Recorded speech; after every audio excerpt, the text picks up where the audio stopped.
একা একা ছিলাম এতদিন, একা একা খাইছি, আবার একা একা রান্নাও করছিলাম। আর বাড়িতেও আমি একা একা থাকতাম, আপনাদের সাথে আমি শেয়ারও করতাম। আর আজকে আমার একা নাই, ম্যাডাম আসছে 1 বছর পরে বাড়িতে। সো ম্যাডামের ছেলে, ফুলামাইয়া, বউ বাচ্চা, বুড়ির ছেলে সবাই চলে আসছে বাড়িতে। এখন বাড়ি গরম হয়ে আছে।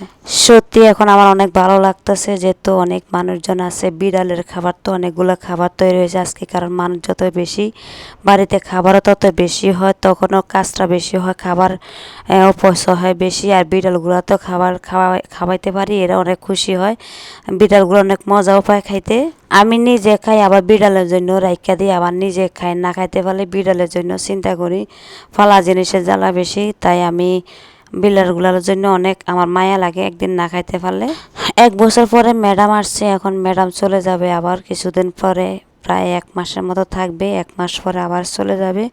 তো আসছে ঈদের দিন সকালবেলা আসছিল। আমারে ম্যাডামে জিজ্ঞেস করতে করছে, তুই যে একা একা বাড়িতে থাকস, তোর কোনো ভয়টা লাগেনি? আমি কই না, আমার কোনো ভয়টা লাগে না, আমি একা একা থাকতে আমার অনেক ভালো লাগে। এরা আসছে ঠিক আছে, এরা 1 মাস থাকবে, তো 1 মাস থাকলে 1 মাসের ভিতরে আমার কোনো ঘুম টুম হবে না। কারণ এরা দেন না কিভাবে ঠুস ঠুস ঠুস ঠুস দরজা বাড়ি মারতেছে। এই যে আমি ভিডিও এডিট করতে আসি, দরজা বাড়ি খাইতেছে ঠুস ঠুস করে। কিন্তু তারা আসলে আমার আর ঘুম হয় না। আর তারা না থাকলে আমি ঠিকঠাক মতো ঘুমাইতে পারি, ঠিকঠাক মতো খাইতে পারি। কিন্তু একদিক দিয়ে আমার মন টেকে না, সারাদিন মোবাইল মোবাইল টিপতে টিপতে কিনা দিয়ে ভালো লাগে না। তো এটাই আমার থেকে ভালো লাগে না, যে একা একা বাড়িতে থাকি, মোবাইল ছাড়া আর কিছুই থাকে না আমার। আর বাড়িতে যখন মানুষজন থাকে তাদের সাথে তো কথা বলতে বলতে আমার টাইম চলে যায়, আর মোবাইলের দিকে তেমন একটা খেয়াল থাকে না। সো আমি মনে করি বাড়িতে মানুষজন থাকে ভালো, 2-4-5 জন মানুষ থাকলে তাদের সাথে কথাবার্তা বলতে বলতে এক পর্যায়ে গিয়ে আমার কোনো টেনশন লাগে না, কোনো টেনশন ভোগ করি না। আর একা একা বাড়িতে থাকলে কত কথা মনে হয়, দেশের কথা মনে হয়, ফ্যামিলির কথা মনে হয়, আত্মীয় স্বজনের কথা মনে হয়, সব দিক দিয়ে মনে হয়, বা অতীতের টেনশন মনে চলে আসে। এই আর যখন বুড়ি মারা গেছিল, বুড়িও আবার একা একা থাকতো, বুড়িও অনেক ভয় পাইতো আমারে। তো বুড়ি রান্না করতো, বুড়ি খাইতো, আমার জন্য রান্না করতো। আর আমি বুড়ি রান্না তেমন একটা খাইতাম না। আমি রান্না করলে বুড়ি খাইতো। তখন আমি আর বুড়ি একা একা ছিলাম বাড়িতে, কোনো মানুষ ছিল না। এখন বুড়ি মারা যাওয়ার পরে আমার এই বাড়িতে দিয়ে গেছে, আমি এখানে থাকতে আসি, আমাকে বলছে এখানে থাকার জন্য বুড়ি মারা যাওয়ার পরে। তো আর কি করি, একা একা থাকতেছি, একা একা খাইতেছি, বাড়িঘর পয়সা করে রাখতেছি, বাড়িঘর পাহারা দিতেছি। আর যখন তারা আসে তাদেরকে রান্না বান্না করে খাওয়াই।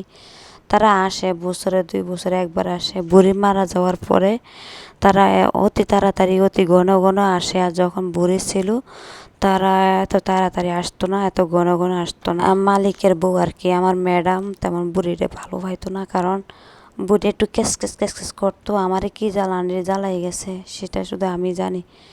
আমারে খাইতে কষ্ট দিত, ঘুমাইতে কষ্ট দিত, সব দিতে দিত। মানে এমনিতে জ্ঞান জ্ঞান জ্ঞান ক্যাস ক্যাস ক্যাস কম করতো, কিন্তু খানালো নালিতে একটু হিংসা বেশি আসলো। নিরিবিলি শান্ত মেজাজ আসছিল, কিন্তু ফুতের বললো তেমন ঝগড়াঝাটি করতো না। আমার বডিটা সব দিক দিয়ে ভালো আসছিল, একদম নিরিবিলি শান্ত মেজাজ, সব দিক দিয়ে ভালো আসছিল। কিন্তু কোনার এক দিক দিয়ে সমস্যা হচ্ছে উনি একটু হিংসুক কিপটা, এটা আর অন্য কিছু দিয়ে নাই। সব দিক দিয়ে আলহামদুলিল্লাহ ভালো আছে।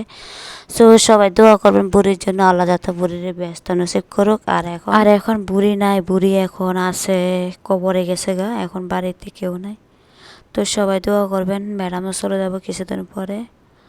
তো আপনারা সবাই আমার জন্য দোয়া করবেন। আমি প্রবাস জীবনে অনেক কষ্ট করতেছি, এই কষ্টের মাঝে একটা পেজ চালু করে পেজের ভিতরে সময় দিচ্ছি এবং এখান থেকে সফলতা খুঁজতেছি। সবাই দোয়া করবেন যেহেতু আমি অতি তাড়াতাড়ি এই ফেসবুক প্ল্যাটফর্মের থেকে আমি সফলতা হতে পারি। তো যা হোক, সবাই ভালো থাকবেন। যারা যারা আমার ভিডিওগুলো পছন্দ করেন সবাইকে বলবো আপনারা আমার সবসময় ভালোবাসা দিবেন, আপনাদের ভালোবাসার দরকার, প্রয়োজন, সাপোর্ট দিবেন। ভালোবাসা আপনাদেরকেও দিব, আপনারা আমার থেকে নেবেন।